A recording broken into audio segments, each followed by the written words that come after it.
This video is going to be about how I came to terms with my OCD diagnosis. Fun fact, a very common symptom of OCD is thinking that you don't have OCD. Whether you think that you're like faking it, like you're like, oh no, I don't have OCD, like I'm making it all up. Or because you think that you have something else, like a different disorder. You're like, no, I don't have OCD. I have like bipolar, I have psychosis or whatever it is. Let me set the scene for you. I am 19 years old. I just dropped out of college because my mental state was so bad. I was physically unable to function like a normal adult. I had to go to the emergency room because I was in such a state where I was talking to myself like out loud to try to prevent scary or intrusive thoughts from just like coming in. I was trying to get like some sort of relief and trying to self-soothe. I was also like convincing myself that I was hearing voices because that is how loud my thoughts were. I had no escape and no break from what was going on inside of my head. Sometimes they were so loud I would literally be like this. I would be flinching all the time. Once I dropped out of college, I kind of immediately was placed into an outpatient program at McLean Hospital. It was for about a month, and like everybody there was very aware. They were like, you have OCD, we just need to get you an official diagnosis. Now,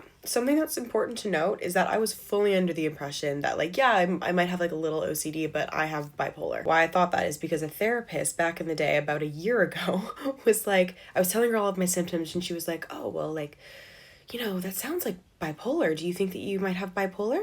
I was like, well, now I do. Because to me, the stereotype of bipolar and like the impact it can have on one's mental state and being, that fit the bill for me. So here I am about a year later in an outpatient program, just waiting for my results to come in, like expecting that I was going to be bipolar and also have OCD. Got the results back and they were like, yep, you have OCD. And I was like, what else? And they were like, nope, just OCD. And I remember being so upset and angry and confused. I was like, that's not it. I have something so much worse than that. They're like, nope, you just have straight up full-on OCD. In fairness, they did put me on like psychosis watch as well because of the voices and like me speaking to myself and all of that fun stuff. But yeah, a therapist was like, nope, you definitely don't have bipolar. And I found it really difficult to accept that. I was like, you're telling me that OCD, this disorder, had me drop out of school. It seemingly ruined my life. It made me so inept socially growing up, making and keeping friends. And I'm like, yeah, OCD might be part of my diagnosis because like I knew that I did like weird, abnormal things, but like that can't be the whole story. That's like not my whole thing. I have something so much worse. I'm like, don't insult me with like this measly little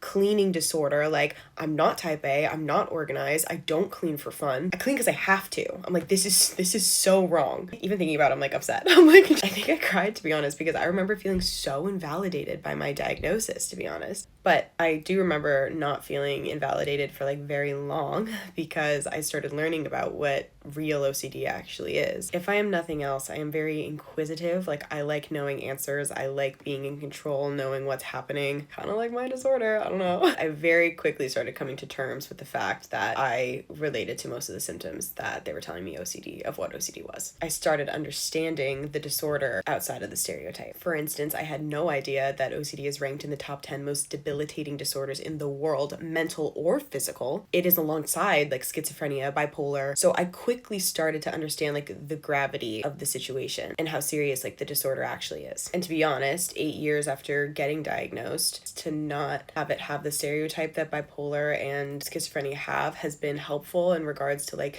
you know, telling my friends or like partners that I'm seeing. So it's kind of easy for me to just like bring up and say casually, but it's really been difficult to explain the toll that OCD has taken and the experience it's had in my life. Like that's when it becomes very frustrating, when people truly do not understand the true intensity of this disorder. In fairness, it's hard to wrap your brain around something that like you've believed is one thing your entire life, and then you find out the reality of it completely contradicts what everybody says it is, what everybody believes it is. I can see the wheels turning in people's heads sometimes when I'm explaining it to them, because to them and to past me, it's just OCD. And because it's so stereotyped, it's harder for people to get diagnosed. And because of that, I grew up not knowing anyone who had the disorder or who let alone got treated for the disorder. It's really rare, but I am the only person in my entire family who has OCD. So nobody truly understood what I was going through. That was until I moved into the inpatient unit, which was actually like OCD like specific, like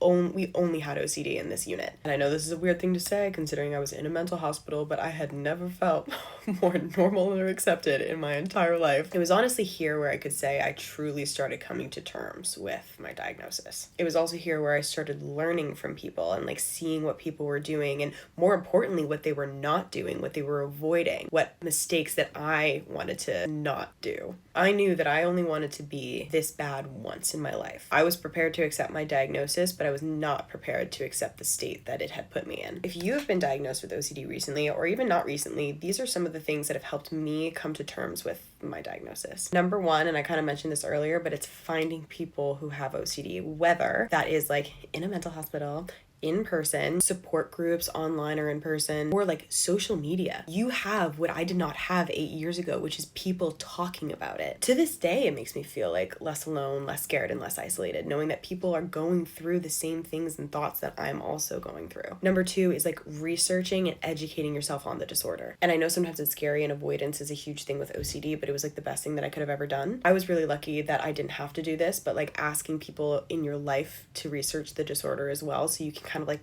talk it through with them, because OCD feels so niche and it has a way of like gaslighting you into thinking that like we can't ask for help, or that there are reasons why we need to keep doing what we're doing. But the more you research it, the more books you read about it, the more you talk to people who have it, the more you realize that the symptoms and thought processes are all so similar. For example, like we thrive off reassurance seeking. If we're struggling to make a decision, like should I wear this or should I wear this? It seems very simple, but like somebody answering that gives us immediate relief. I'll never forget finding out that a huge symptom of OCD was constantly questioning if you were like a good enough person or if you were secretly evil. I'm like, you were telling me that other people's lives are like debilitated by this thought? It was honestly one of the best things that somebody could tell me, because I'm like, oh, it's okay, it's not my fault that I keep thinking this. Tip number three is to talk and be open about it. And now I'm gonna be honest, this one took me a few years to do because of just the shame that I felt surrounding OCD. But if you think about it, OCD is such a fascinating, interesting, intricate disorder that when you start talking about it and learning about it and discussing it with different people, it can start to feel really healing. And four, the last thing that I'll leave you with is like, try to find the positives. And I'm not saying like try to find the positives in having OCD, because to be honest, I have not been able to find one positive thing about having OCD, but I have been able to find positives in healing from OCD, because going through exposure therapy is one of the most impactful and courageous things that I personally have ever done in my entire life. The tools that I've gained from doing that type of therapy has given me more life skills and resilience than almost all of my peers, I'd say, especially those that have never struggled with mental illness and never have had to kind of build themselves back up from the ground up, if you will. The biggest thing is that OCD is something that you have, it's not who you are. If you are somebody that you know is struggling with OCD, go to NOCD.com. Thank you so much for watching.